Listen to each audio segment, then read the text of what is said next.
एक बार की बात है, घने जंगल में एक हिरण नदी के किनारे शांति से पानी पी रहा था। तभी अचानक उसकी नजर सामने खड़े यमराज जी पर पड़ी। यमराज जी उस हिरण को देखकर हल्के से मुस्कुरा रहे थे।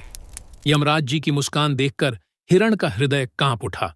उसने मन ही मन सोचा, यमराज जी किसी को देखकर तभी मुस्कुराते हैं जब उसकी मृत्यु निकट होती है। डर के मारे हिरण वहां से भागा।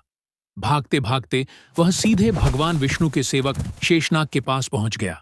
कांपती हुई आवाज में हिरण बोला, हे शेषनाग जी, आज यमराज जी मुझे देखकर मुस्कुरा रहे थे। अब मेरी मृत्यु निश्चित है। कृपया भगवान विष्णु से मेरी आयु बढ़वा दीजिए।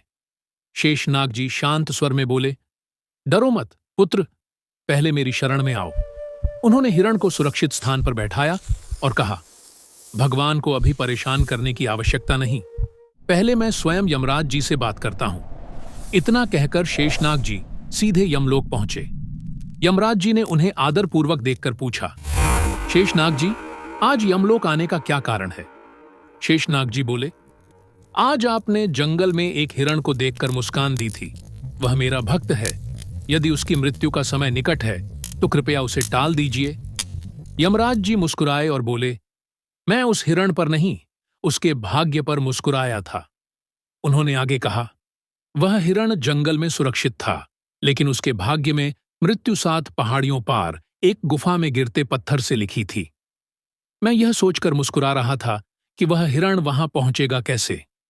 इतना कहते ही एक यमदूत वहां आया और हिरण की आत्मा यमराज जी के सामने प्रस्तुत कर दी। यह देखकर शेषनाग जी स्तब्ध रह गए। तभी उन्हें जीवन का सबसे बड़ा सत्य समझ आ गया, जो भाग्य में लिखा है वह होकर ही रहता है। इसीलिए भविष्य की चिंता छोड़िए और वर्तमान में अच्छे कर्म करते रहिए, क्योंकि कर्म ही मनुष्य का सच्चा धर्म है। कमेंट में जय श्री हरि विष्णु अवश्य लिखें।